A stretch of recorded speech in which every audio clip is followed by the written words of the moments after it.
Students, हम लोग इन Newton's loss के लास्ट लेक्चर में हम लोग पुली का थोड़ा बहुत प्रॉब्लम कर रहे थे और उससे ही आगे बढ़ेंगे। और आगे बढ़ते हुए सूडो फोर्स, लिफ्ट प्रॉब्लम, ऐसे बहुत सारे करते हुए ये लेक्चर को खत्म करेंगे न्यूटन्स लॉस ऑफ मोशन का। ठीक है, चलिए आते हैं प्रॉब्लम से शुरू करते हैं आज। सपोज ऐसा एक सिस्टम है, सपोज यहाँ पे ऐसा कुछ है।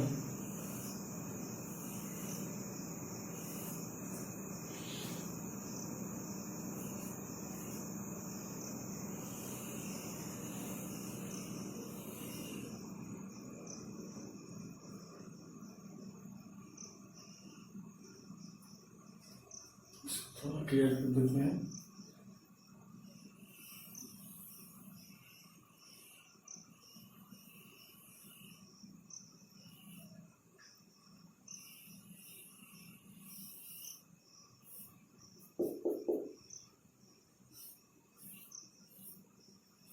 कुछ भी बना सकते हैं और कुछ भी प्रॉब्लम दे सकते हैं हम, डरना नहीं।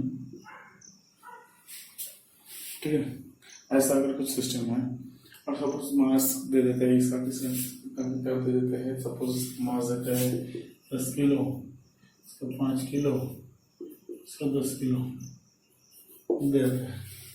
फिर आपको पूछा गया है इनका एक्सेलरेशन निकालो, इसका टेंशन निकालो,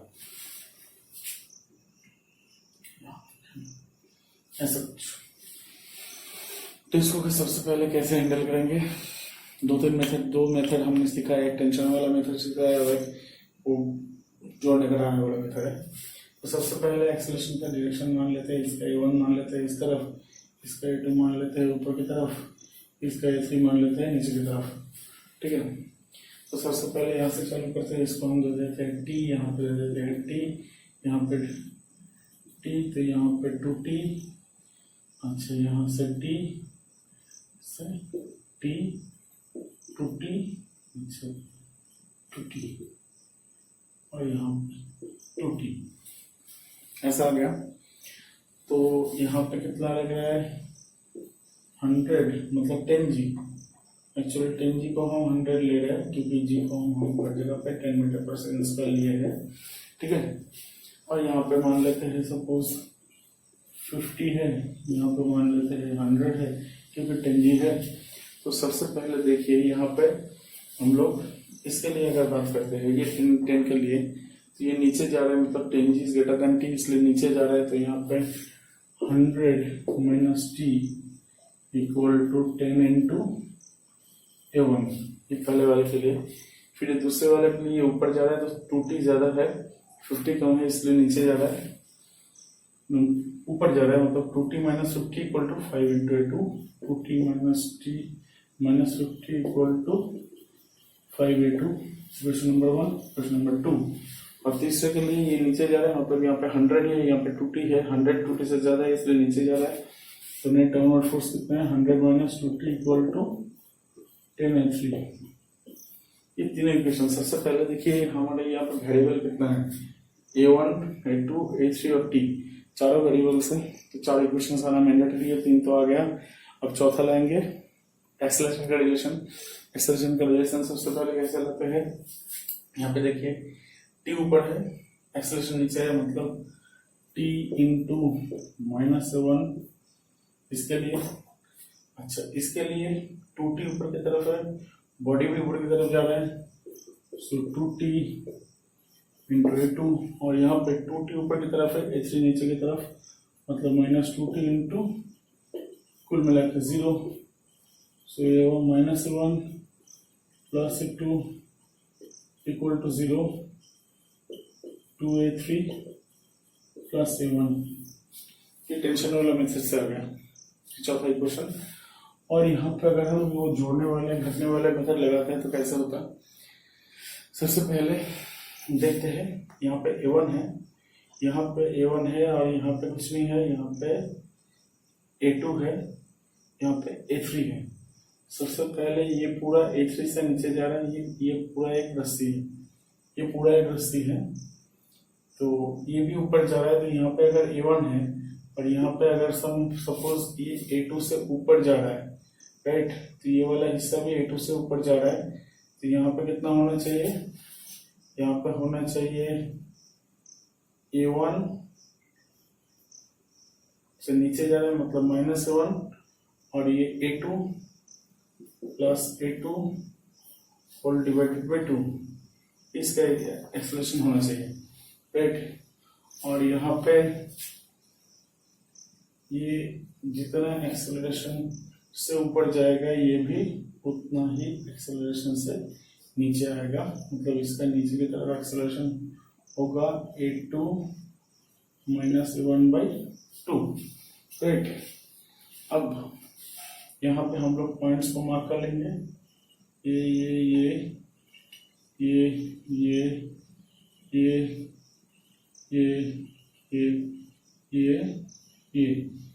पूरा सा रस्सी को हम लेंगे, राइट। ये पूरा सा अगर रस्सी को लेते हैं तो इसका एक्सेलरेशन कितना आना चाहिए, सबसे पहले ये वाला सेगमेंट पे, ये वाला सेगमेंट ये कितने से जा रहा है, ये A1 से नीचे जा रहा है मतलब रस्सी को घटा रहा है मतलब -A1, ठीक है, रस्सी को बढ़ा रहा है सॉरी, इसलिए +A1, और ये रस्सी को ये ऊपर खींच रहा है मतलब ये भी पॉजिटिव होगा, मतलब ये ऊपर की तरफ होगा प्लस A2 माइनस A1/2 इतना, फिर इसके लिए ये भी इतना, मतलब दोनों को मल्टीप्लाई कर देते हैं 2 से, फिर ये पॉइंट A2 से ऊपर जा रहा है मतलब रस्सी को ये वाले हिस्से को घटा रहा है मतलब -A2, ये -A2, अच्छा ये वाला पॉइंट ये और ये दोनों ही ये एक्सेलरेशन से नीचे आ रहा है मतलब रस्सी को घटा रहा है मतलब -A2 माइनस A1/2 इंटू 2, ये फिर ये A3 से नीचे जा रहा है मतलब रस्सी को बढ़ा रहा है मतलब +A3, और यहाँ पे इसके लिए भी +A3 और यहाँ पे 0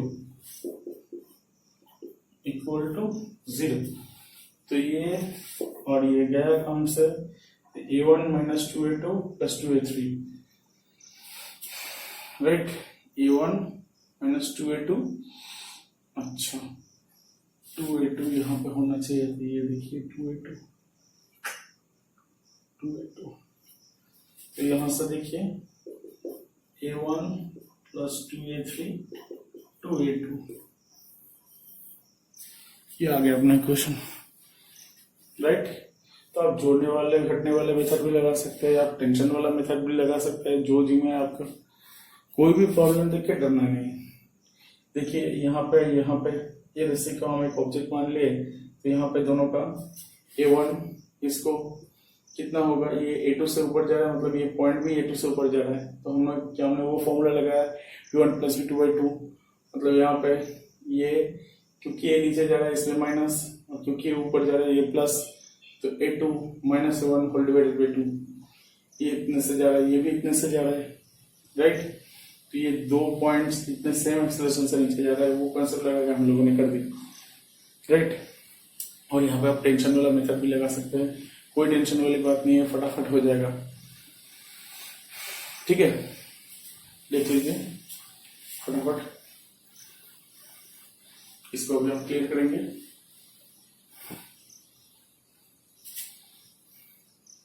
चलिए आगे बढ़ते हैं,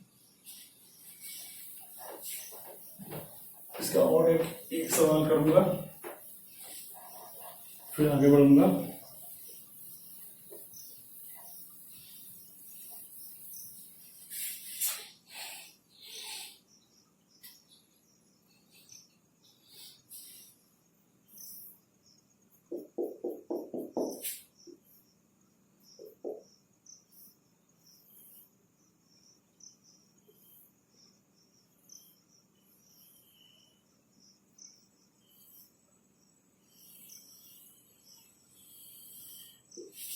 ऐसा कुछ यहाँ पे ब्लॉक है, यहाँ पे ब्लॉक है, यहाँ पे ब्लॉक है, ऐसा कुछ भी दे दिया हमको, कोई भी चीज दे दे, कोई भी डायग्राम बनाकर दे दे, इस पे और 3-4 जितना मर्जी आप लगा सकते हैं। चलिए, ये सपोज 10 किलो, 5 किलो, ये 10 किलो, ठीक है। तो ये तीनों ब्लॉक्स है, तीनों पे यहाँ पे हम लगा देते हैं। सपोज ये 1 नीचे, ये 2 ऊपर, ये 3 नीचे। कोई डायरेक्शन पे टेंशन वाला बात है नहीं कि अगर अपना डायरेक्शन गलत नहीं लिया है आपने या हमने, तो माइनस में आएगा। माइनस में आएगा मतलब सेम एक्सेलरेशन उल्टे की तरफ। यहाँ पे देखिए ये 10g मतलब 100 है, यहाँ पे t है, यहाँ पे t है, यहाँ पे, अच्छा सबसे पहले यहाँ से लेते तो आसान हो जाएगा। t, यहाँ पे t, यहाँ पे हो जाएगा फिर से t, यहाँ पे 2t, यहाँ पे 2t। हम फ्रैक्शन में नहीं लेना चाह रहे इसलिए हमने ऐसे ले लिया है, ठीक है। कहीं से भी देख लो, देखिए तो सबसे पहले यहाँ पे 100 जो है मतलब 10g, ये अपना 2t से ज्यादा है इसलिए नीचे जा रहा है, मतलब 100 minus 2t 10 into 1 equal number 1। इसके लिए यहाँ पे कितना है 50, यहाँ पे कितना है t, तो t माइनस 55, ये 2 हो गया मेरा इक्वेशन नंबर 2। यहाँ पे कितना है ऊपर t मिलके 2t मिलके खींच रहे हैं ऊपर, और यहाँ पे कितना है 100, तो यहाँ पे 100 2t से ज्यादा है इसलिए नीचे जा रहा है, मतलब 100 minus 2t equal to 10 a3, ये आ गया हमारा इक्वेशन नंबर 2। अच्छा इसको हम सपोज 15 कर देते हैं, वरना आपका दोनों इक्वेशन इक्वल हो जाएगा, आपके लिए काम थोड़ा आसान हो जाएगा। इसको 150 कर देते हैं, 150, तो यहाँ पे 15 इंटू 3। चलिए ठीक है, ये अपना कितने वेरिएबल से 1 2 3 और 4, चारों वेरिएबल से चारों इक्वेशन आना चाहिए। अब चलिए ये बड़ा सा रस्सी हमको दिख रहा है, राइट। तो पहले टेंशन वाला मेथड से देखेंगे। सबसे पहले टेंशन वाला मेथड में यहाँ से 2t किस तरफ लग रहा है, ऊपर की तरफ लग रहा है और बॉडी का एक्सेलरेशन नीचे, मतलब 2t इंटू माइनस a3 उल्टा है, और यहाँ पे कितना लग रहा है t ऊपर है, बॉडी का एक्सेलरेशन भी ऊपर है, मतलब प्लस t इंटू a2, और यहाँ पे 2t ऊपर है, एक्सेलरेशन नीचे है, मतलब 2t इंटू माइनस a3। अगर टेंशन एक्सेलरेशन सेम डायरेक्शन में है तो प्लस, ऑपोजिट डायरेक्शन में है तो माइनस, खत्म, equal to 0। So minus 2a3 plus a2 2a1 a1 0 a2 twice of 1 plus a3, ठीक है। बहुत ज्यादा इजी है। अब इसको जोड़ने घटने वाला मेथड से उससे भी देख सकते हैं। मान लीजिए इसका एक्सेलरेशन a1 है, अच्छा यहां से देखते हैं, यहाँ से a2 है, यहाँ पे कितना होगा, अच्छा यहाँ पे a1 है, इसका मान लेते हैं a प्राइम है, तो वो यहाँ पे तो ये फिक्स्ड है, मतलब ये a1 से नीचे जा रहा है, मतलब ये भी a1 से ही ऊपर जाएगा। ये a1 से नीचे जा रहा है, मतलब ये a1 से ऊपर जाएगा। चलिए आ गया ये अपना a1, और यहाँ पे अब पॉइंट्स को मार्क कर दीजिए, 1 2 3 4 5 6, इस 6 पॉइंट्स आ गया। 6 पॉइंट्स है। सबसे पहले देखिए ये a2 ऊपर जा रहा है, मतलब रस्सी को घटा रहा है, मतलब माइनस a2। ये a1 से ऊपर जा रहा है तो रस्सी को बढ़ा रहा है, तो यहाँ पे प्लस a1, ये प्लस a1, ये नीचे जा रहा है a3 से, मतलब रस्सी को बढ़ाने की कोशिश कर रहा है, मतलब प्लस a3 इक्वल टू 0। क्योंकि ये 0 है तो यहाँ पे और एक 0 डाल देते हैं। यहाँ से इक्वेशन का क्या आ गया, a2 equal to 2a1 plus 2a3, same equation. अब जो मेथड आपको अच्छा लगता है उससे ही कर दीजिए।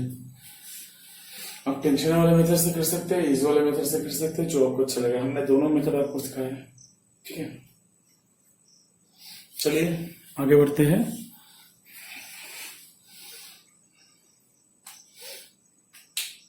इसको फटाफट आप लिख लीजिएगा, तो स्क्रीन को पॉज कीजिए, पॉज करके लिख लीजिए। अभी हम लोग जाएंगे स्यूडो के बारे में बात करेंगे, लिफ्ट में जाएंगे, क्योंकि स्यूडो का कॉन्सेप्ट लिफ्ट में यूज होगा तो ये आसान हो जाएगा।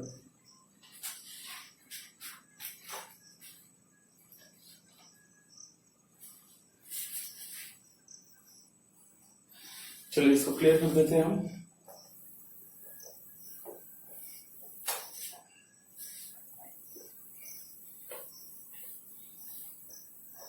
आगे बढ़ते हैं।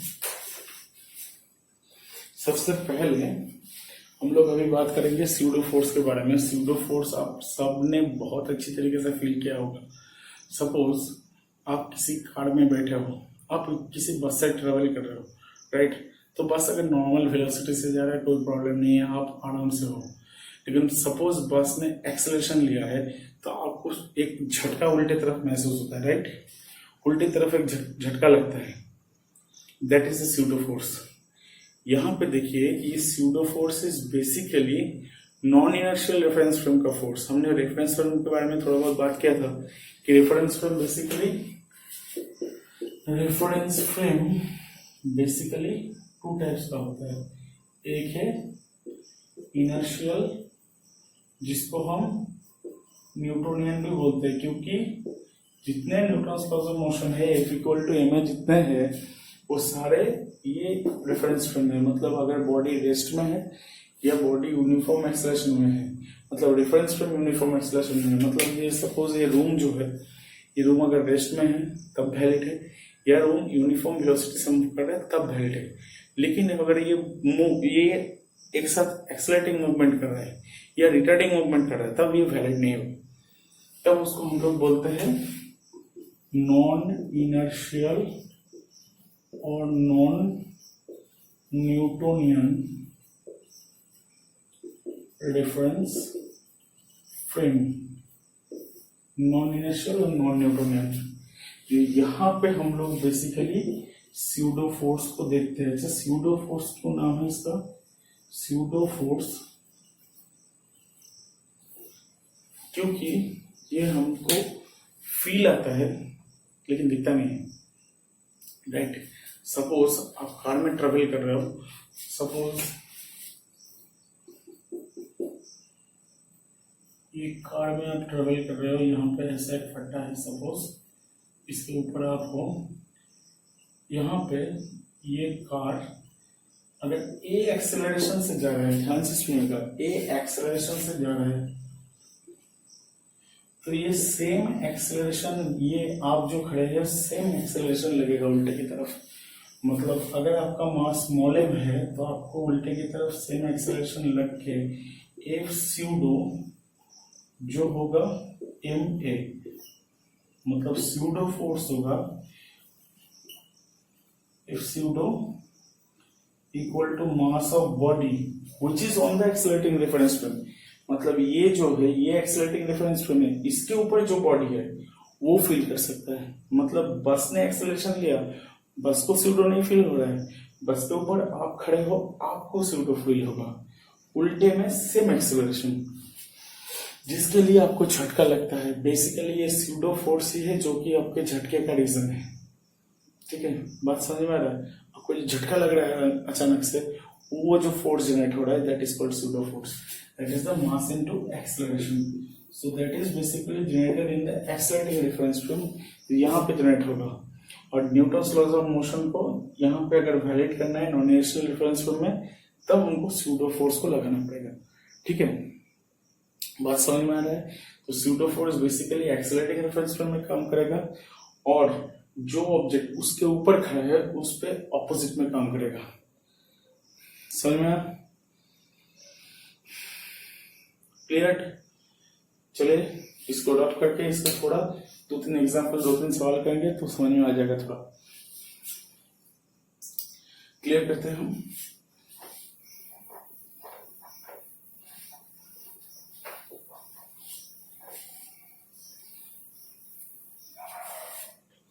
और स्यूडो से हम लोग रस्सी का टेंशन का थोड़ा एकदम मतलब रॉक क्लाइंबिंग केस और लिफ्ट का मोशन उसको भी स्यूडो से एक्सप्लेन करेंगे। तो सबसे पहले सपोज इजी सवाल लेके आगे बढ़ते हैं।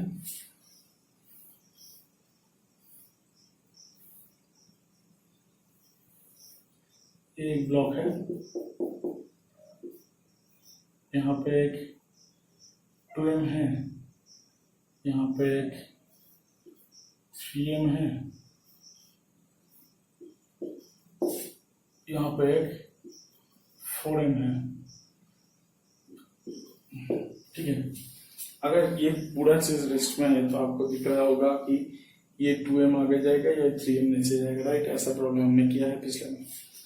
तो आपको पूछा गया है यहाँ पे if should be what so that 2m doesn't fall, 2m is at rest on 4m, मतलब f का वैल्यू कितना है जिसके लिए so that 2m is at rest with respect to 4m, मतलब 4m के ऊपर 2m रेस्ट में है, मतलब पूरा ब्लॉक आगे जा रहा है लेकिन 4m के ऊपर 2m रेस्ट पे है।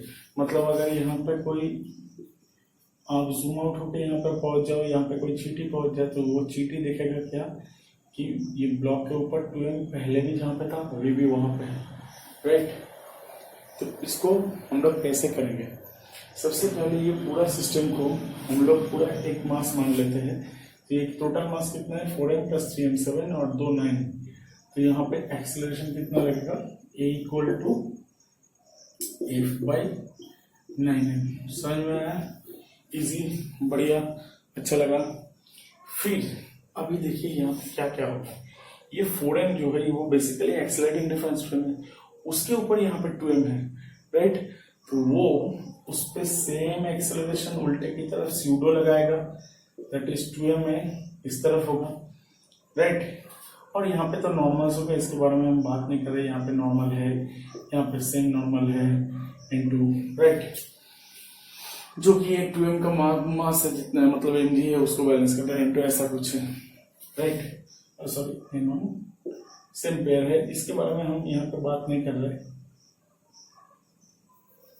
यहाँ पे हम सामने वाले मोशन को लेकर बात कर रहे हैं, और क्योंकि यहाँ पे वर्टिकल कुछ मोशन हो नहीं रहा है तो यहाँ पे नॉर्मल लेके कोई फायदा भी नहीं होगा, क्योंकि ये 2mg = n नॉर्मल, आपको पता है, मुझे भी पता है। तो अभी देखिए यहाँ पे ये 3m पे, यहाँ पे भी ऐसे स्यूडो लग रहा है 3m a, लेकिन ये तोड़ के अंदर नहीं जा सकता तो इसको लेके भी कोई फायदा नहीं है। यहाँ पे 3m नीचे 3mg से जाना चाह रहा था, उसको रोक के कौन रखा है यहाँ पे? t। इसको रोक के रखने की क्या जरूरत है? क्योंकि अगर ये चल गया तो ये इसको भी आगे आना पड़ेगा, राइट। तो ये t 3mg को रोक के रखा है, और ये t को कौन कर रहा है? ये t, क्योंकि एक्शन रिएक्शन पेयर है। सो t is balancing 2m, t = 2m, ये क्वेश्चन नंबर 1। और यहाँ पे t = 3mg दोनों इक्वल है, तो आपको 2a = 3g दिख गया। तो यहाँ पे a = 3g/2, यहाँ पे डाल दीजिए 3g/2 F/9 है। सो F कितना है? 27 mg/2, ये आ गया आपका F का वैल्यू। कि अगर हम लोग इतना फोर्स दे देते हैं तो ये ब्लॉक इसके ऊपर रेस्ट में ही रहे, राइट। और यहाँ पे जो 3m लगा है वो होगा इसका नॉर्मल रिएक्शन, और यहाँ पे 2mg लगा है वो होगा इसका नॉर्मल रिएक्शन, राइट। और ये जो नॉर्मल दे रहा है, ये नॉर्मल सपोज n1 है, वो तो इस ब्लॉक पे लग रहा है। मतलब अगर हम 4m को देखते हैं तो 4m पे क्या क्या लग रहा है? 4m पे यहाँ पे नॉर्मल है जो कि ग्राउंड, सपोज इसको मान लेते हैं n3, ये ग्राउंड भी दे रहा है n3। तो अगर 4m को देखते हैं, हम ये आपके इंटरेस्ट के लिए कर रहे हैं कि 4m पे कितना कितना लग रहा है। 4m पे सबसे पहले यहाँ से नॉर्मल n1 लग रहा है, जो कि n1 बैलेंस हो रहा है 2mg से, n1 = 2mg, क्योंकि अगर n1 ज्यादा होता तो उड़ जाता, 2mg ज्यादा होता तो बोर्ड के अंदर आ जाता। तो यहाँ पे और क्या लग रहा है? इसका 4mg खुद का वेट लग रहा है, और यहाँ पे n3 लग रहा है, राइट। तो यहाँ पे आपका n1 + 4mg दोनों नीचे की तरफ है = n3, मतलब ये N3 क्या है, ये दोनों में नॉर्मल, राइट। और ये इनॉन का वैल्यू यहाँ पे डाल दीजिए तो आपका आ जाएगा कितना, N3 equal to 6 mg। 6 mg आप डायरेक्ट भी बोल सकते हैं क्योंकि ये ग्राउंड पे डायरेक्ट वेट कितना है 2m और 4m, मतलब टोटल 6 mg लग रहा है, राइट। एक बॉडी मान के भी कर सकते हैं। ये तो नॉर्मल के बाद हमने किया है, हम लोग को ये स्यूडो का क्वेश्चन पूछा गया था, हमने फटाफट से करते हैं, ठीक है। और एक क्वेश्चन लेते हैं, चलिए आगे बढ़ते हैं, इसको क्लियर कर सके आप लोग फटाफट लिख लीजिएगा,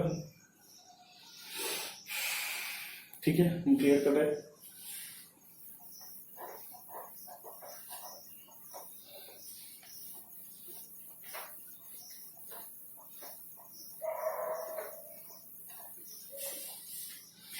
यहाँ पे हम लोग एक क्वेश्चन लेंगे जिसका रीजन आपको थोड़ा याद रखना पड़ेगा कि इसके ऊपर आपको बहुत सारे एमसीक्यूज मेंस पर दिख जाएगा या आपको नीट में भी थोड़ा बहुत दिख जाएगा।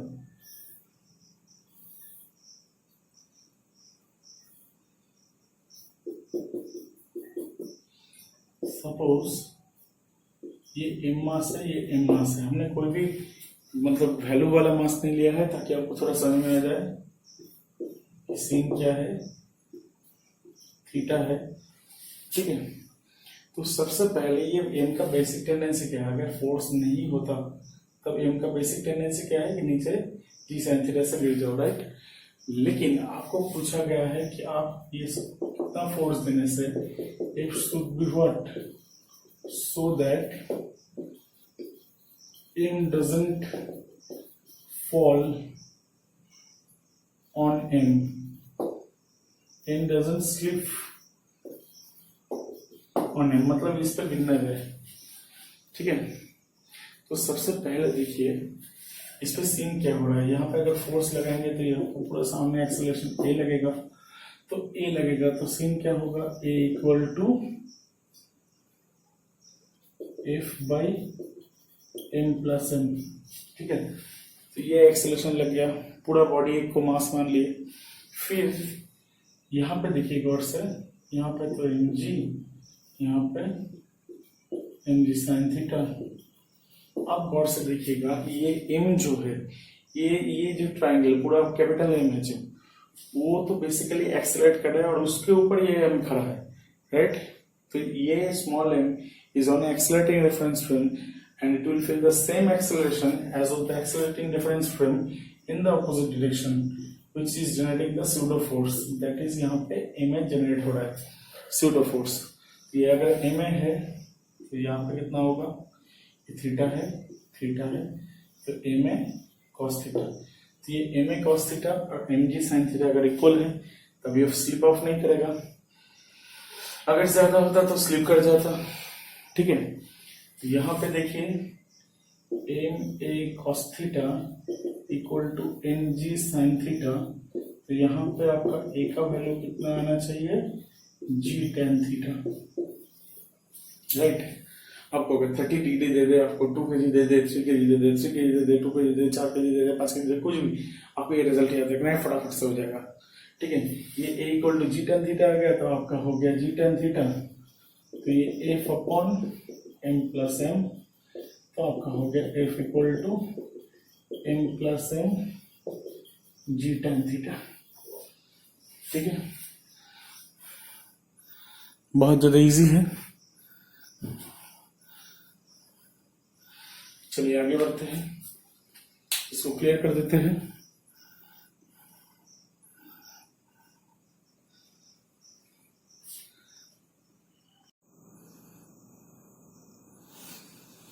चलिए इसको क्लियर कर लेते हैं और इसको थोड़ा मॉडिफाई करके और एक समझते हैं।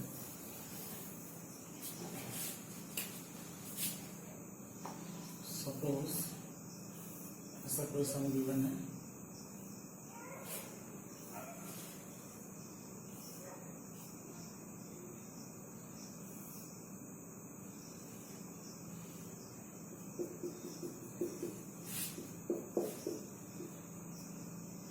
सपोज 2 किलो है, 5 किलो है, ये 37 डिग्री है और यहाँ पे आपको पूछा गया है कि m is what so that 2 kg doesn't slip on 5 kg, 2 kg 5 kg के ऊपर स्लिप ना कर जाए। तो इसके लिए क्या कंडीशन होना चाहिए? चलिए आगे बढ़ते हैं। सबसे पहले यहाँ पे mg लग रहा है, t मतलब ये पूरा ब्लॉक को t खींच रहा है।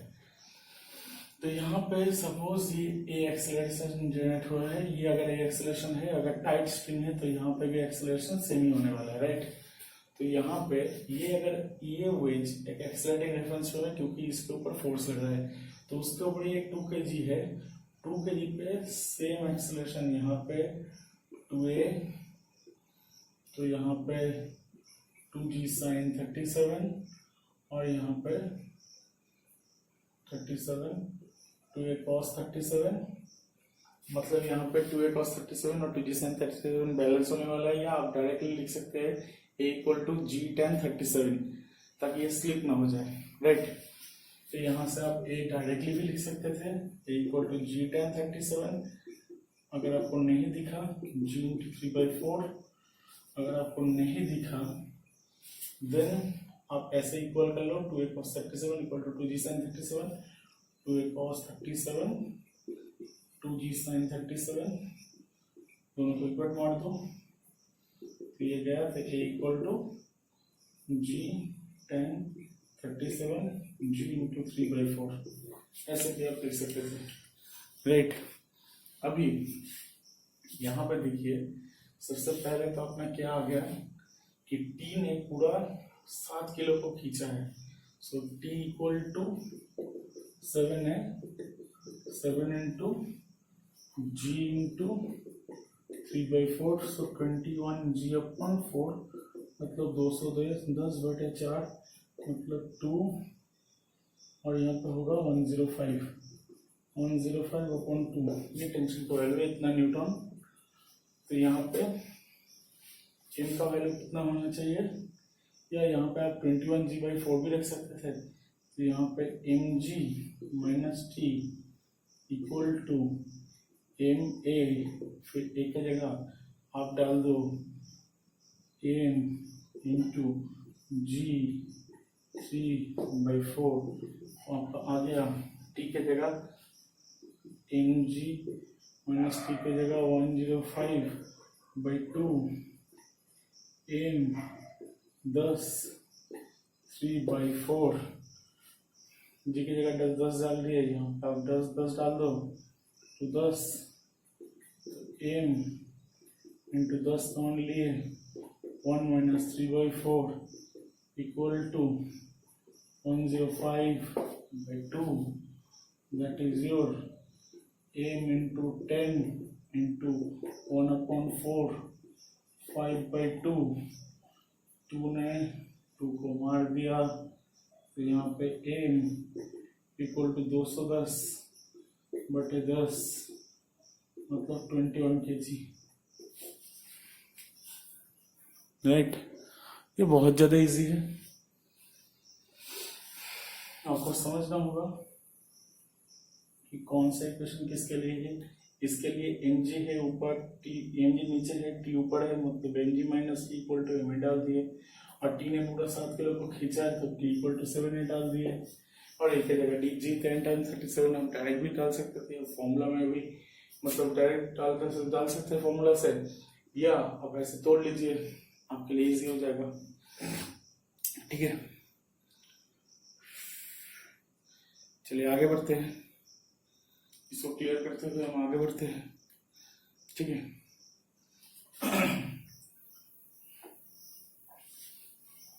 आप पॉज करके लिख लीजिएगा।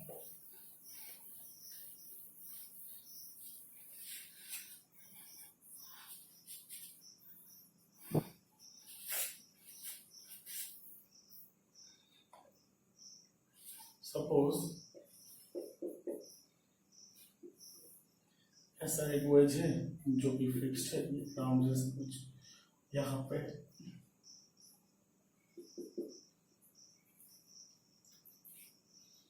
एक और वेज है, ये फिक्स्ड है, ये सपोज थीटा है और ये मूवेबल है, मूवेबल, ठीक है। तो यहाँ पे एक कॉइन है, कॉइन को रखे यहाँ पे और ये नीचे धीरे धीरे गिर रहा है। तो आपको पूछा गया है, अगर एक सेकंड, आपको पूछा गया है कि ये अगर हाइट h है तब when the coin will strike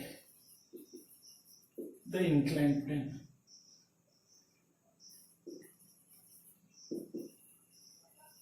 ठीक है, कब ये कॉइन जाके ये इंक्लाइन प्लेन पर धक्का मारेगा, ठीक है। तो ऐसे क्वेश्चन को सबसे पहले कैसे करेंगे, देखिए ये बॉडी जो कि मूवेबल है, ये बॉडी नीचे गिर रहा है कितना से, जी साइन थीटा से, राइट, ये जी है, जी साइन थीटा, जी कॉस थीटा से। तो यहाँ पे ये एक्सेलरेटिंग रेफरेंस फ्रेम है और ये तो फिक्स्ड है। तो ये एक्सेलरेटिंग रेफरेंस फ्रेम के ऊपर अगर कोई बॉडी है तो उस पर सेम एक्सेलरेशन उल्टे की तरफ लगता है, राइट। तो यहाँ पे जी साइन थीटा है तो यहाँ पर भी जी साइन थीटा लगेगा, राइट। तो अगर ये थीटा है तो ये थीटा है, फिर ये थीटा है, राइट। तो यहाँ पे ये थीटा है पैरेलली, ये थीटा है तो ये थीटा है। तो ये जी साइन थीटा का जो कॉस थीटा कॉम्पोनेंट है, मतलब जी साइन थीटा का कॉस थीटा, ये कॉइन को सामने खींच रहा है, राइट। ये कॉइन को सामने पुश कर रहे हैं। स्यूडो की वजह से जो स्यूडो यहाँ पे लगा एक्सेलरेशन, उसके वजह से ये कॉइन पे यहाँ पे फोर्स लगा, राइट, जो कि m इंटू इतना है। अगर कॉइन का मास को स्मॉल m ले लेते तो m इंटू इतना इस तरफ फोर्स होता है, तो इस तरफ एक्सेलरेशन है जी साइन थीटा कॉस थीटा। तब आप ये कॉइन को ले लीजिए, इसका पूरा डायग्राम को, मतलब ये कॉइन है और ये अगर h है तो यहाँ पे ये अगर थीटा है तो ये हो जाएगा मेरा 90 माइनस थीटा, तो ये थीटा। तो ये अगर x है h upon x tan theta, h cos theta upon sin theta, ये x का वैल्यू है। तो x का तो कोई इनिशियल वेलोसिटी नहीं है, तो x equal to half A T square, x की जगह डाल दीजिए h cos theta upon sine theta, half acceleration की जगह g sine theta cos theta into T square, cos cos getting out, 2h g sine theta sine square theta T square. So t equal to 1 by sin theta root 2h by g, that is your answer. हम फिर से बोल रहे हैं, यहाँ पे अगर जी sine theta है तो यहाँ पे सामने की तरफ उसका कितना कॉम्पोनेंट है, राइट, जी साइन थीटा का cos थीटा। मतलब क्योंकि ये पॉइंट तो बेसिकली इस तरफ उड़ना चाह रहा है, राइट, तो उसका ऐसे दो कंपोनेंट है, तो यहाँ पे अगर एनर्जी ज्यादा है इसलिए उड़ नहीं पा रहा है, राइट। तो यहाँ पे जी साइन थीटा का cos थीटा उसको सामने खींच के लाया है, राइट। तो यहाँ पे एज की बनता है, वहां से हमने एक्स निकाली, एच अपॉन एक्स करके एक्स का वैल्यू आ गया H cos theta upon sine theta. तो ये इनिशियल वेलोसिटी 0 था तो हाफ ए टी स्क्वायर डाल दिए, खटाखट से आ गया, राइट। चलिए फटाफट उतार लीजिए, फिर इसको हम क्लियर करेंगे।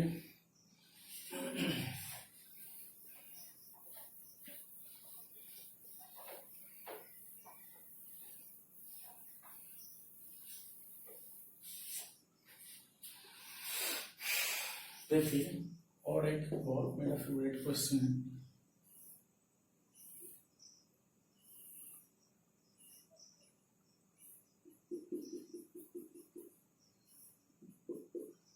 और लिफ्ट में भी हम थोड़ा थोड़ा बहुत ये स्यूडो का अप्लाई करेंगे।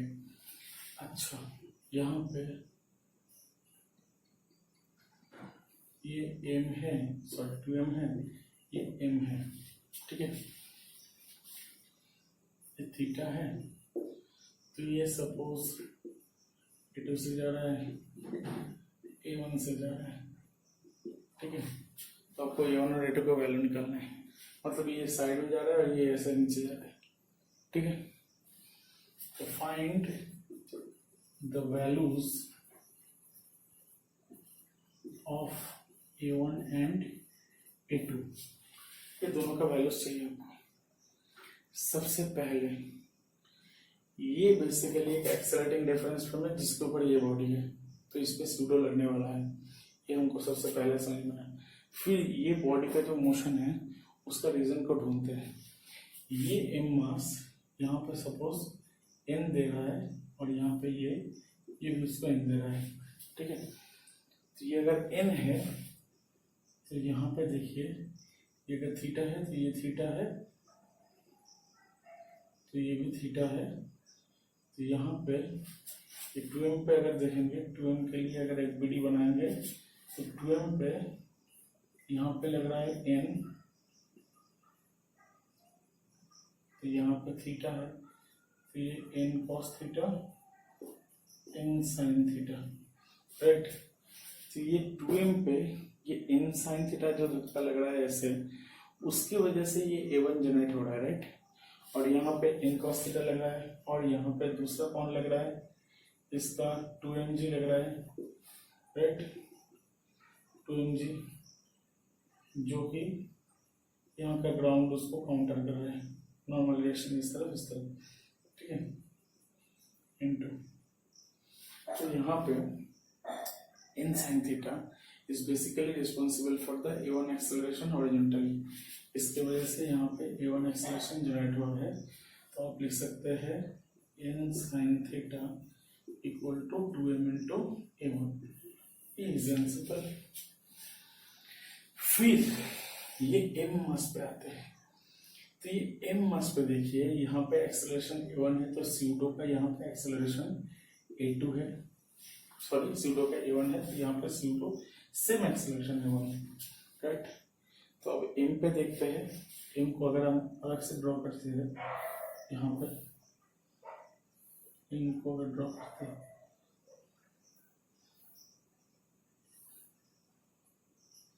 थीटा यहाँ पे A1, तो यहाँ पे और यहाँ पे दो कंपोनेंट लगेगा। ये A1 की वजह से फोर्स कितना लग रहा है, MA1, तो MA1, ये अगर थीटा है तो ये भी थीटा होगा, ये MA1 sin theta, MA1 cos theta, right. और यहाँ पे इसका mg लग रहा है, तो ये mg का भी कंपोनेंट होगा, ये थीटा है तो ये थीटा है, तो ये mg cos थीटा, यहाँ पे mg sin थीटा, राइट। तो आप गौर से देखिएगा, ये mg cos थीटा, अच्छा ठीक है, यहाँ पे n है तो यहाँ पे इस पे n लग रहा है, ऊपर का जो n है, ये m मास पे n ऐसे लग रहा है। तो सबसे पहले देखिए इसका ये इंक्लिनेशन की तरफ यहाँ पे कितने फोर्सेस है, MA1 cos थीटा और mg sin थीटा, दोनों मिलके जो एक्सेलरेशन जनरेट कर रहा है, that is your A2, right. गौर से देखिएगा, MA1 cos थीटा और ये mg sin थीटा दोनों मिलके जो एक्सेलरेशन तैयार कर रहा है, that is your A2। So I can write mg sin theta plus MA1 cos theta equal to MA2। तो यहाँ से m कट होकर g sin theta, A1 cos theta, A2, ये हो गया एक, राइट। फिर यहाँ पे देखिए n है और MA1 sin थीटा है, that is your mg cos theta, इसको यहाँ पे लिख देते हैं n plus MA1 sin theta mg cos theta, right. तो यहाँ से n की जगह क्या लिख सकते हैं, एन के जगह 2ma1 अपॉन साइन थीटा, इसको लेके यहाँ पे डाल देते हैं। तो यहाँ पे 2ma1 sine theta plus ma1 sine theta mg cos theta. ठीक है, तो यहाँ से देखिए mm कट होके a1 2y sine theta plus sine theta g cos theta, तो a1 g sine theta cos theta 2 plus sign square theta. चलिए ये आ गया अपने a1। तो अगर a1 आ गया है यहाँ पे डाल देंगे, आपका आ जाएगा a2। ये a1 को लेके आप यहाँ पे डाल दीजिए, आपका a2 आ जाएगा। ठीक है, इजी एंड सिंपल। सबसे पहले आपको यहाँ पे देखना है बॉडी पे कौन से फोर्सेस काम कर रहे हैं। नॉर्मल के बारे में फिर से हम बोल देते हैं कि ये नॉर्मल के लिए ये एम, ये इस पे लग रहा है नॉर्मल ऐसे, मतलब ये 2m पे लग रहा है ऐसे, और ये 2m इसको दे रहा है ऐसे। मतलब जब हम m के लिए देखेंगे m पे कितने फोर्सेस है, तभी ये नॉर्मल ऊपर की तरफ लेंगे। और क्योंकि ये बॉडी पूरा एक्सेलरेट कर रहा है ऐसे लेफ्ट में a1 से, तो यहाँ पे सेम एक्सेलरेशन इस तरफ होगा जो कि एक फोर्स जनरेट करेगा ma1। तो उसका दोनों कंपोनेंट को तोड़ लिए, ma1 cos theta mg sin theta, दोनों मिलके जो एक्सेलरेशन बनेगा वो a2 है। और यहाँ पे ma1 sin थीटा और n है जो कि दोनों मिलके बना रहा है mg cos थीटा। ऐसे कर दिया यहाँ पे, फिर ये n को लेके यहाँ पे डाल दिया, काम खत्म हो गया।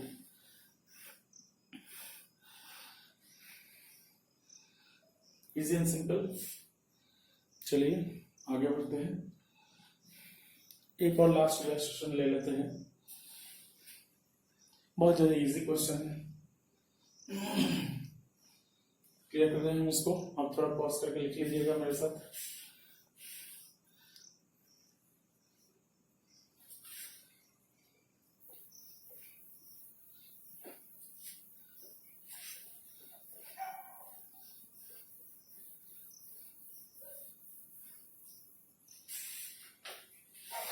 अच्छा, सपोज ये एक कार्ड जैसा कुछ है, ठीक है। यहां से एक पेंडुलम बॉब हैंग हो रहा है। एक कार्ड का मास को सपोज हम मान लेते हैं 25 किलो, और ये 5 किलो का है, ठीक है। तो आपको पूछा गया है कि आप यहां से अगर एक 225 न्यूटन देंगे तब ये बॉब वर्टिकल के साथ कितना एंगल बनाएगा। What is the angle made by the Bob with vertical, ठीक है। सबसे पहले ये ब्लॉक को आपने 225 न्यूटन दिया है, ये पूरा सिस्टम का मास कितना है 30 किलो। तो यहाँ पे एक्सेलरेशन कितना होगा 225 डिवाइडेड बाय 30। सो यहाँ पे 15 से 2 और यहाँ पे 15 से कितना होगा 15, तो 7.5 मीटर पर सेकेंड स्क्वायर, ठीक है। तो ये पूरा सिस्टम ए से ऐसे एक्सेलरेट कर रहा है और ये बॉडी एक्सेलरेट कर रहा है ऐसे, तो उस पे जो बॉडी उसके साथ कनेक्टेड है वो सेम बॉडी उल्टा एक्सेलरेशन खाएगा। तो ये बॉब थोड़ा इस साइड में आ जाएगा, इस पे लगेगा ऐसे 5a इस तरफ, और यहाँ पे लगेगा 5g जो कि ग्रेविटी का पुल है। तो यहाँ पे अगर रस्सी का टेंशन को अपन T मान लेते हैं, ये अगर थीटा है T cos theta T sin theta, यहाँ पर T sin थीटा कितना है T sin थीटा 5a और T cos थीटा 5g। तो आपका tan थीटा कितना आ जाएगा, डिवाइड कीजिए, tan theta equal to 5a/5g, 7.5 by G की जगह 10 मीटर पर सेकेंड स्क्वायर ले लेते हैं, मतलब 3/4, so theta is 37 degree, right? Very easy and simple.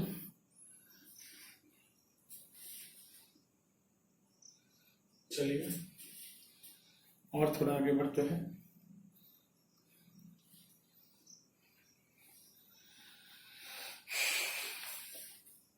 इसको क्लियर कर देते हैं, आगे बढ़ते हैं।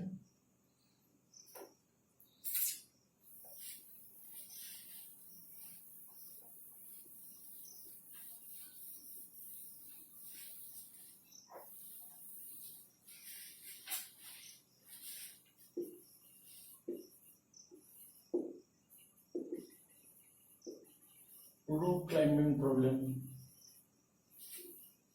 देखिए कभी कभी आपको ये प्रॉब्लम दिख जाएगा। सपोज एक रोप है, नॉर्मली इस पे सपोज एक आदमी, मंकी, जो भी आप बोलना चाहे वो क्लाइंब हो रहा है ऐसे, ठीक है। सबसे पहले रस्सी पकड़ के हैंग हो रहा है, ठीक है, वो कंडीशन लेंगे, फिर उसको रोप पे चढ़ाएंगे, ठीक है। तो सबसे पहले देखिए यहाँ पे ये कितना है mg और ये कितना है t, so t equal to mg।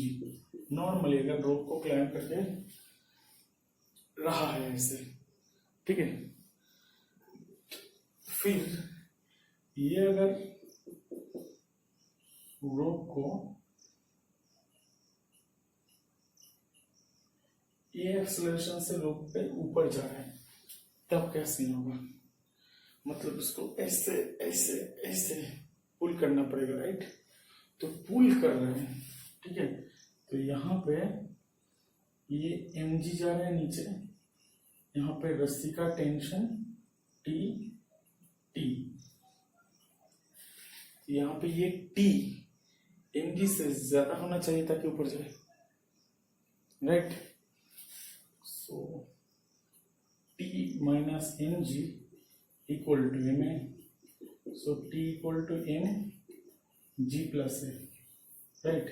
आपको ऐसे क्वेश्चंस मिल जाएगा जहां पे बोला जाएगा आपको कि ये एक रोप है जिसका मैक्सिमम इतना लोड, मतलब इतना टेंशन ले सकता है, मैक्सिमम ब्रेकिंग लोड आपको गिवन रहेगा, मतलब जिस टेंशन या जिस फोर्स के बाद ये रोप ब्रेक हो जाएगा तो आपको एक्सेलरेशन पूछा जाएगा, तो वहां पे टी डायरेक्टली गिवन रहेगा, उसको उससे आपको ए को निकालना है, आपको एम गिवन रहेगा, ठीक है।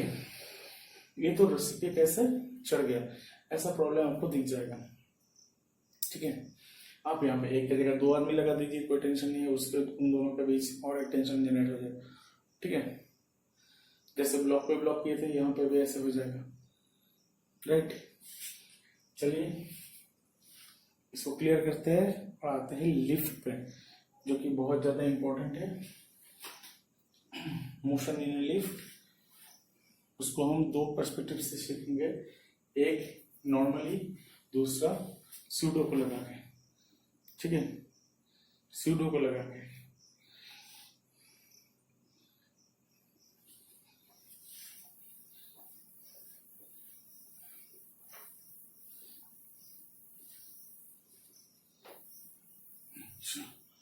फिर ये रोप स्यूडो सब मिला के क्वेश्चंस करेंगे, ठीक है। रोप और ये लिफ्ट सब मिला के क्वेश्चन करेंगे। सबसे पहले मोशन इन अ लिफ्ट, सबसे पहले मोशन इन लिफ्ट में देखिए आपको वेइंग मशीन का फंक्शन जानना बहुत ज्यादा जरूरी है। जो बेसिकली हम लोग वेट देखते हैं ना वेइंग मशीन से, वो वेइंग मशीन बेसिकली क्या करता है, यहाँ पे अगर हम वेइंग मशीन को ड्रॉ करते हैं अपन, वेइंग मशीन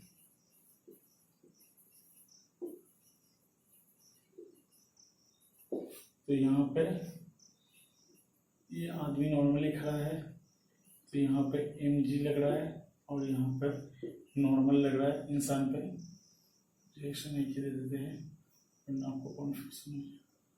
यहाँ पर नॉर्मल लग रहा है इंसान पे n, तो generally normal equal to M G है, right, normal equal to M G है। और यहाँ पे आपको फिर से बोल रहा है कि वेइंग मशीन बेसिकली करता क्या है, बेसिकली नॉर्मल अपॉन जी इसको मेजर करता है, नॉर्मल अपॉन जी करके जो वैल्यू आएगा वही। तब यहाँ पे देखिए जनरली आप वेइंग मशीन पे खड़े हैं तो नॉर्मल अपॉन जी आपको क्या देगा, आपका मास, राइट। ये जनरल मेथड है। फिर इसको हम लिफ्ट में देखेंगे। तो सबसे पहले यहाँ पे लिफ्ट है, यहाँ पे वेइंग मशीन है, यहाँ पे आदमी खड़ा है।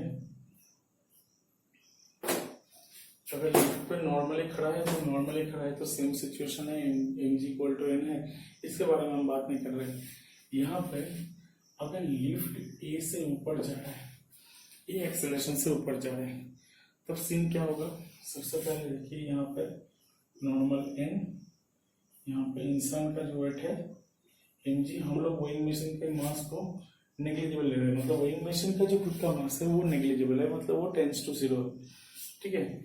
तो यहाँ पे देखिए ऊपर जा रहा है, मतलब ये एन एम जी से ज्यादा है, so N minus M G equal to M A, so N equal to M G plus A, मतलब रीडिंग कितना होगा, N by G, that is M G plus A by G which is greater than M.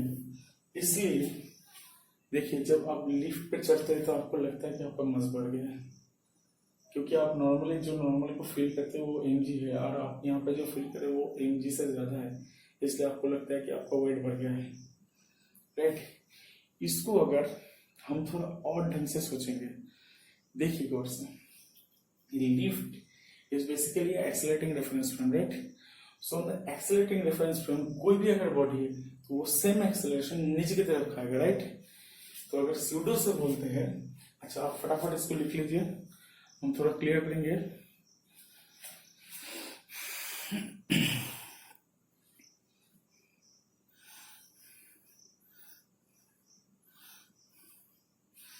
इसको clear करते हैं।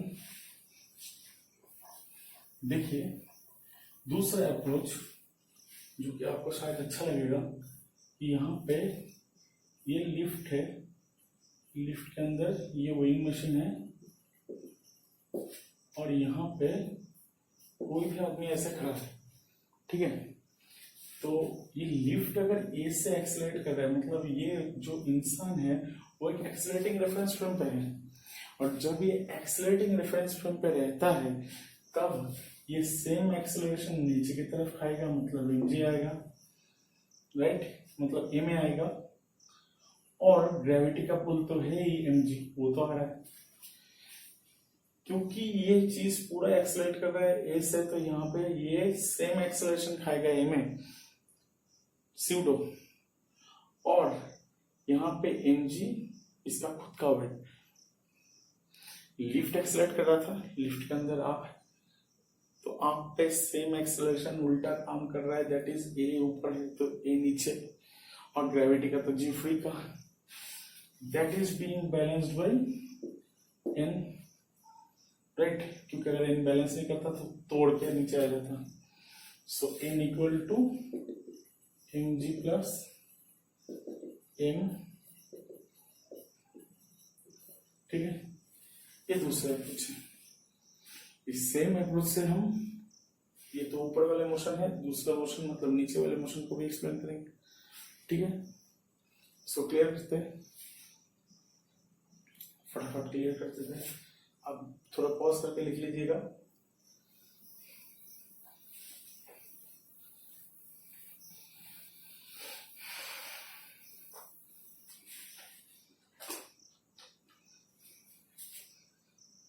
ये lift है,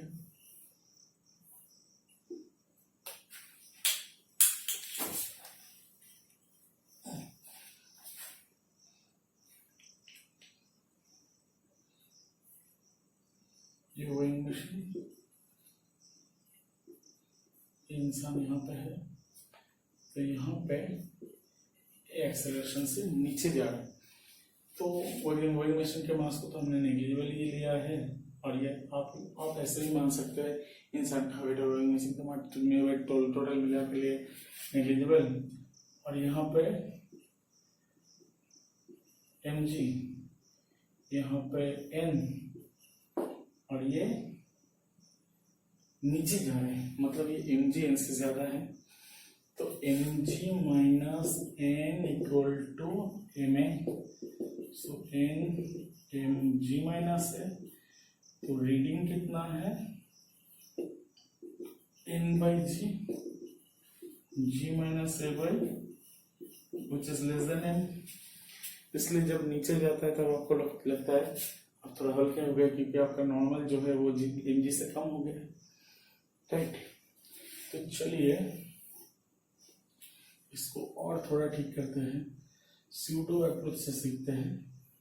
pseudo approach से सीखेंगे तो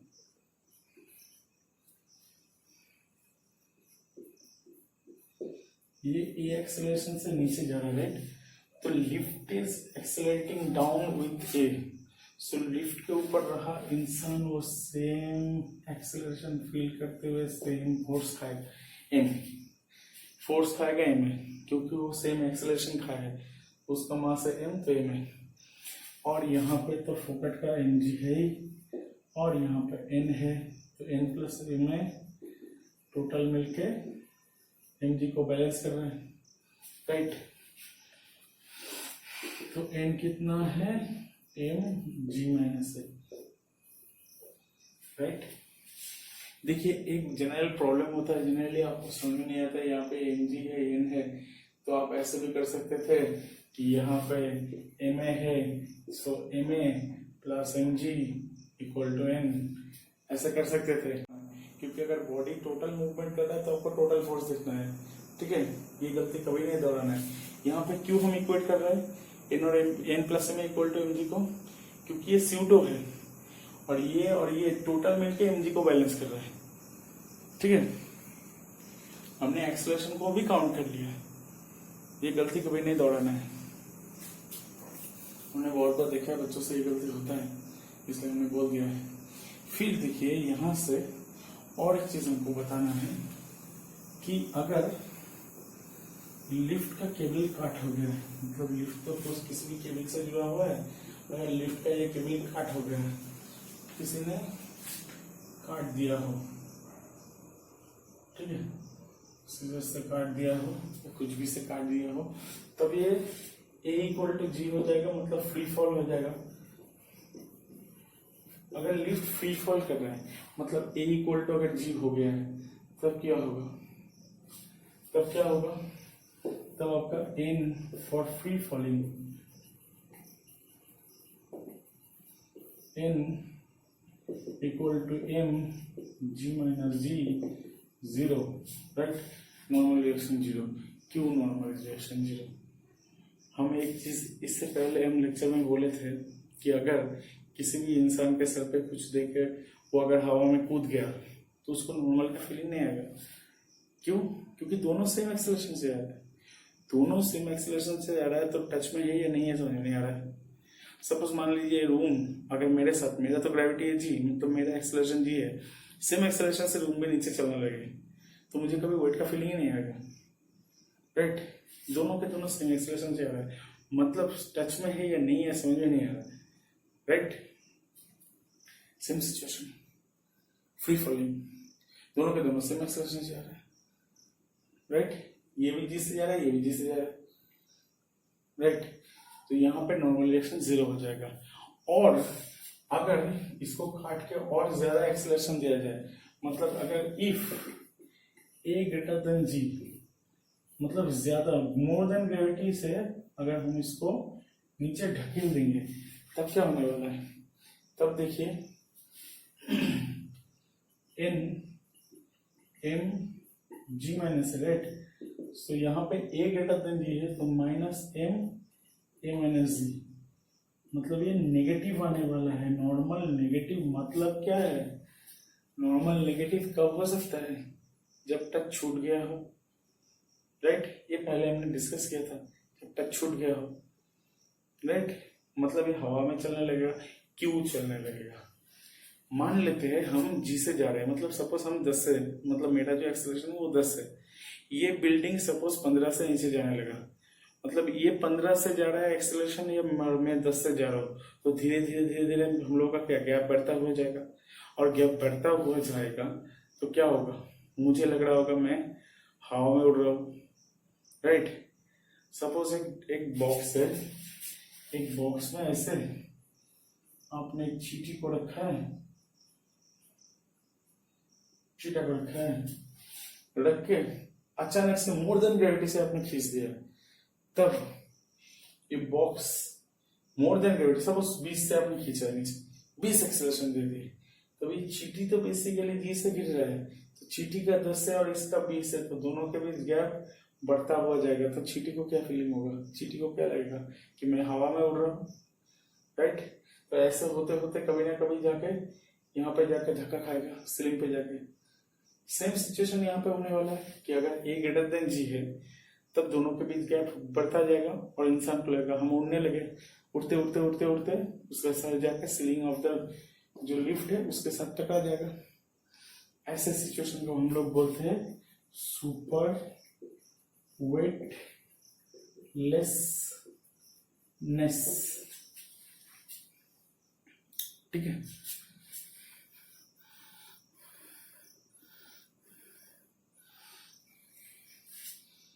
फटाफट उतार लो आप।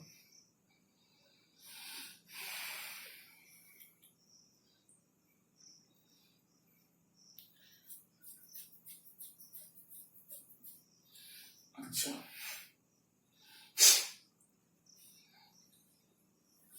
इसके बेसिस पे एग्जाम देते हैं।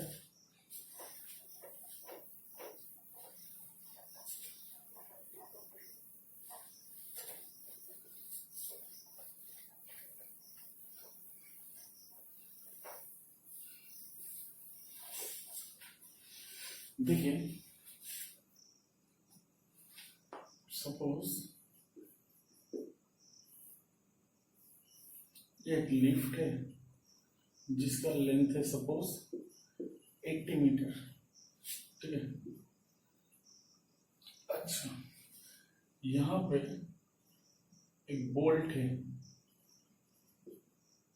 ठीक है। अच्छा, जी को हमने मान लिया है 10 मीटर पर सेकेंड स्क्वायर। अच्छा, तब ये सपोज 2 मीटर पर सेकेंड स्क्वायर से ऊपर जा रहा था, तो आपको क्वेश्चन ने पूछा है व्हेन द बोल्ट, अचानक ये बोल्ट यहां से निकल गया, मतलब बोल्ट वहां से टाइट कैसे लगा हुआ था अचानक खुल गया, तो बोल्ट आके यहाँ पे टकराएगा। तो when the bolt will strike the floor of ground, ground floor पे आके बोल्ट कब टकराएगा, ठीक है। सबसे पहले देखिए ये 2 मीटर पर सेकेंड से ऊपर जा रहा है, राइट। अच्छा, बोल्ट जब गिरा, बोल्ट पे नॉर्मल तो ग्रेविटी का 10 तो फ्री से ही लग रहा था जी, और ये पूरा लिफ्ट 2 मीटर पर सेकेंड से ऊपर जा रहा है, सो एक्सेलरेटिंग डिफरेंस फ्रॉम, तो ये बोल्ट पे सेम एक्सेलरेशन नीचे की तरफ भी लगेगा 2 मीटर पर सेकेंड स्क्वायर 10 मीटर पर सेकेंड स्क्वायर, मतलब बोल्ट का टोटल एक्सेलरेशन डाउनवर्ड कितना है, बोल्ट का टोटल एक्सेलरेशन डाउनवर्ड है, इनिशियली एक्सेलरेशन इज 12 मीटर पर सेकेंड स्क्वायर, ठीक है, चलेगा। देन यहां से यहां तक आने में 80 मीटर जाना पड़ेगा, इनिशियल वेलोसिटी 0 है, so 80 equal to ut plus half D square जो फॉर्मूला है, तो यहाँ पे तो u 0 है, तो 80 इक्वल टू हाफ, एक जगह कितना है 12 इंटू टी स्क्वायर, मतलब 6, यहाँ से 3 40 T square equal to 40/3, so t equal to root under 40/3। कितना सेकंड, इतना सेकंड बाद ये जाके जमीन पे ठोकेगा, ठीक है। बहुत ज्यादा इजी है, हाँ इजी है, अच्छा लगा, इसको क्लियर कर देते हैं। कोई प्रॉब्लम लगता है तो आप हमको इन्फॉर्म भी कर सकते हैं आराम से, ठीक है। इसको क्लियर कर देते हैं।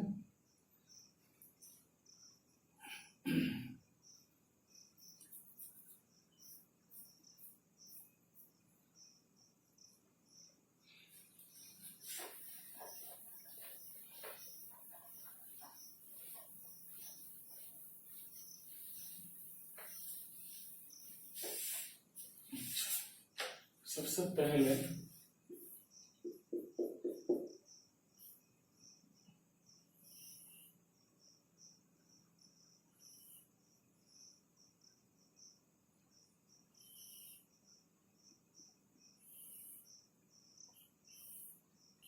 ये एक प्लैंक जैसा कुछ है, ठीक है, और यहाँ पे एक इंसान खड़ा है,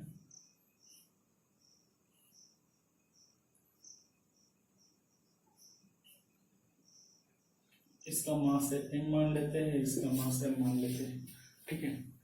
तो आपको पूछा गया है कि मैन को ये रस्सी पे कितना टेंशन देना पड़े ताकि ये ऐसा सिस्टम पूरा बरकरार रहे।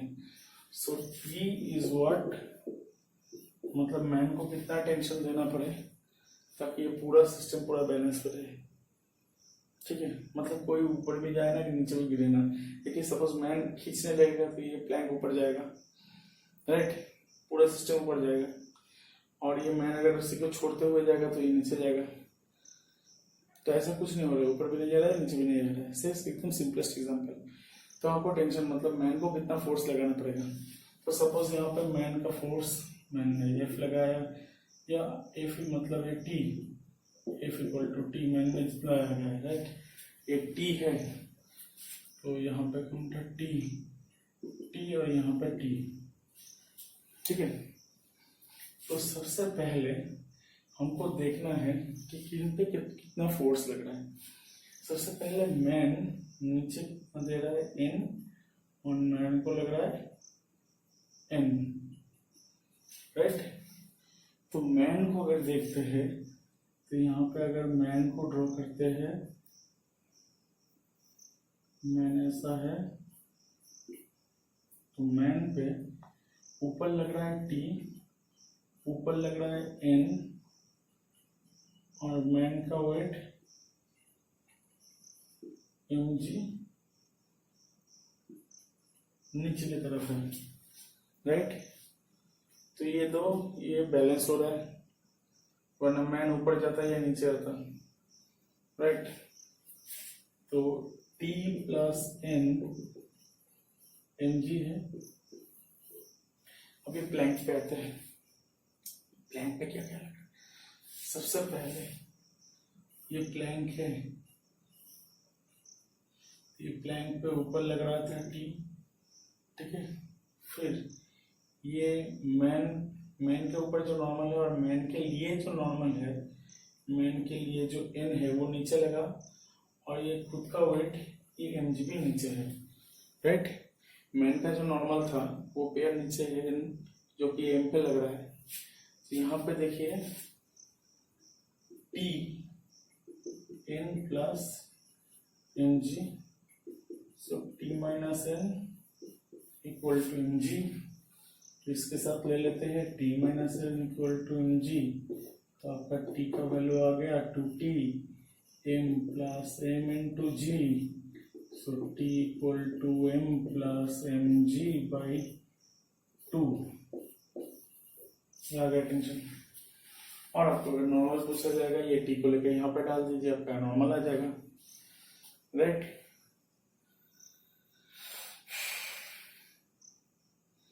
अब देखिए ये प्लैंक ने मैन पे दिया था ये N, और ये मैन ने प्लैंक पे दिया है। अच्छा, ठीक है। ऐसे ही क्वेश्चन को आपको ऐसे भी दे सकता है।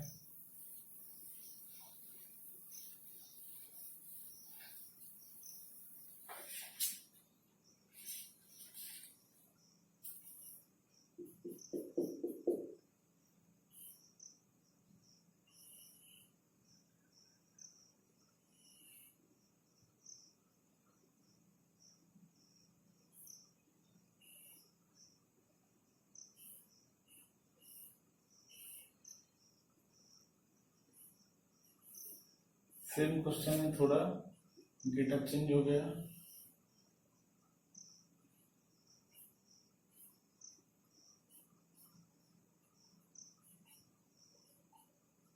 ये वेइंग मशीन बोल दिए, ठीक है। ये मैन का मास दे दिए 80 किलो। ये प्लैंक, ये पूरा जो केबिन है, मतलब ये पूरा सेटअप है। केबिन मतलब पूरा, मतलब ये फुल मिला के सपोज आपका 40 किलो है, तो आपको पूछा गया है वेइंग मशीन का रीडिंग कितना है।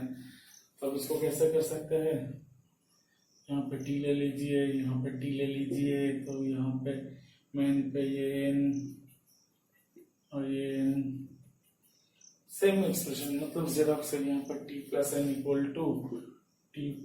इक्वल टू मैन का वेट इक्वल टू 80, और यहाँ पे नीचे की तरफ, यहाँ पे देखिए ये पूरा केबिन टी से पुल हो रहा था, टी ऊपर और ये एन नीचे, so T minus N equal to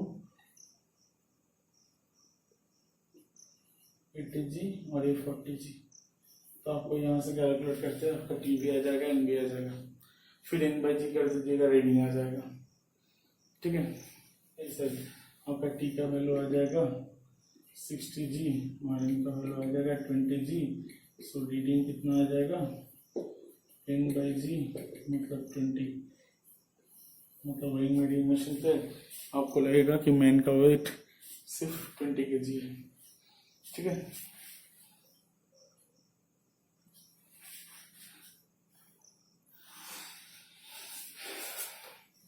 चलिए इसको क्लियर करते हैं। अब इसको अगर चढ़ा देंगे, मतलब बॉडी अगर मूवमेंट करने लगेगा तो कैसे होगा, देखते हैं एक एग्जांपल लेके।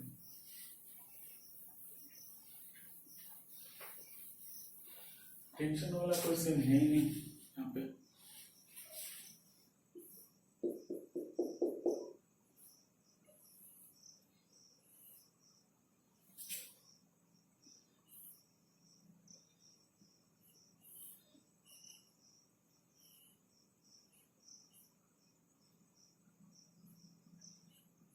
ऐसा है, ऐसा सपोज सेटअप है।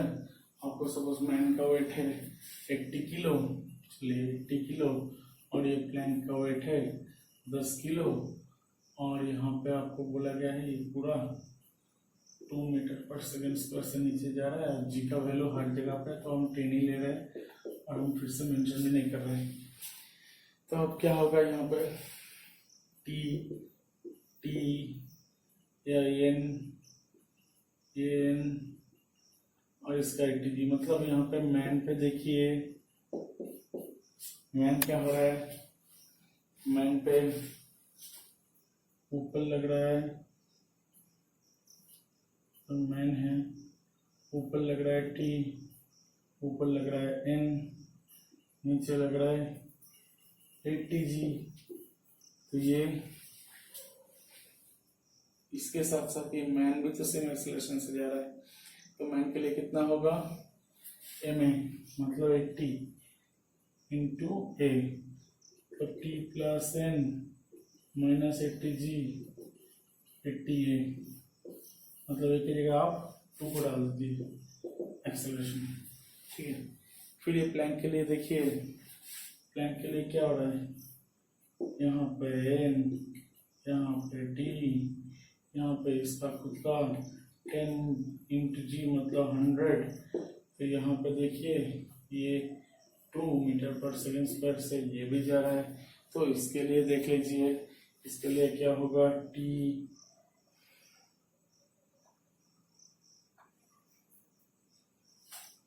Minus N minus 100 equal to, ये कितना मास है 10 इंटू ए, राइट, मतलब 10 to 2 20, T minus N minus 100, so T minus N 120, और यहाँ पे डाल दीजिए T plus N equal to 800, 80 into 2 मतलब कितना होगा 16, मतलब 960 टी प्लस एन।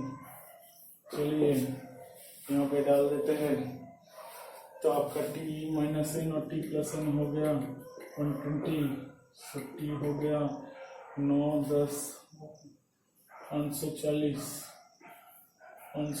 हो गया। एन हो गया कितना 540 से 120 माइनस मतलब है 420, ये नॉर्मल है 420, राइट। आपको फोर्सेस आराम से मिल जाएगा, ठीक है। फिर यहाँ पे और थोड़ा मॉडिफिकेशन ला देते हैं, 2-3 पुली ला देते हैं, क्या होगा, कुछ नहीं होगा, टेंशन का कुछ है नहीं। इसको क्लियर कर देते हैं, आप लोग थोड़ा पॉज करके लिख लीजिए।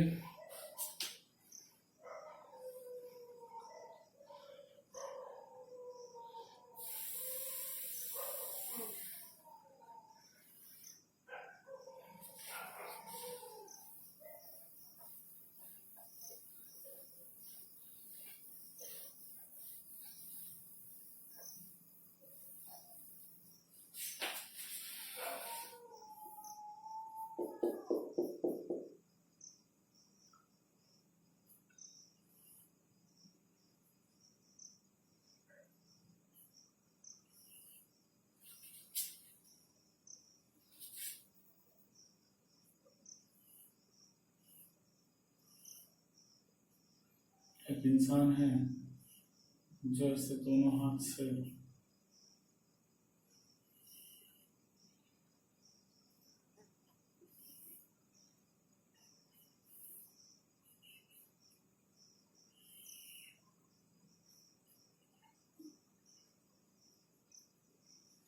दोनों रस्सियों का सिर बांध के रखा है, फिर भी ये 1 मीटर पर सेकंड से नीचे जा रहा है, ठीक है। इंसान का मास है और ये प्लैंक का मास दे देते हैं। सपोज इसका मास है, मान लेते हैं 50 किलो, इसका मास मान लेते हैं 5 किलो, तब क्या होगा, ठीक है। तो नॉर्मल टेंशन वगैरह निकालेंगे। सबसे पहले यहाँ पे T T T T, right. यहाँ पे एन है ऊपर की तरफ, यहाँ पे एन है नीचे की तरफ, और यहाँ पे इसका खुद का वेट है। तो अगर ये मैन पे देखेंगे तो मैन क्या क्या दिखेगा, मैन का दोनों हाथों पे टी टी, और यहाँ पे लगेगा, मैन पे लग रहा है ऊपर की तरफ एन, और मैन का वेट नीचे की तरफ है। मैन का वेट कितना है 50g मतलब 500, और ये एक्सेलरेशन कितना है, इक्वल टू 1 मीटर पर सेकंड स्क्वायर। तो यहाँ पे देखिए 500 नीचे की तरफ है और 2t ऊपर की तरफ है और इन ऊपर की तरफ है और टोटल नीचे जा रहा है, मतलब 500 minus 2t minus n equal to, यहाँ पे 50 किलो है, 50 इंटू ए मतलब 50 इंटू 1 मतलब कितना होगा 450 2t प्लस n। चलिए ये आ गया मेरा एक। फिर ये प्लैंक पे आते हैं। ये प्लैंक के लिए क्या होगा, प्लैंक के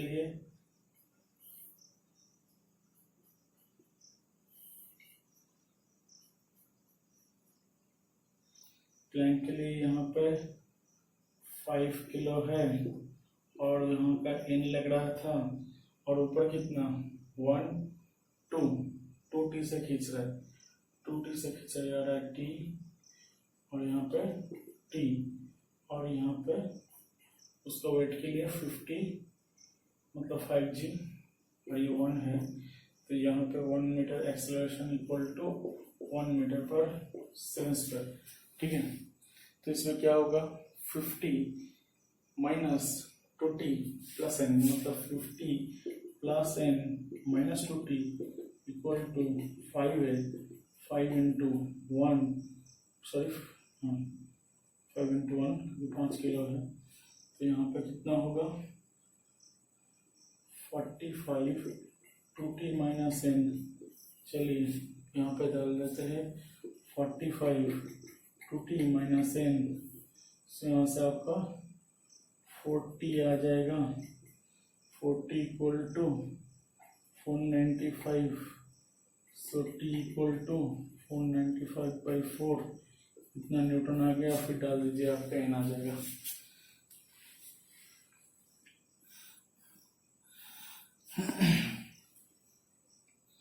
ठीक है,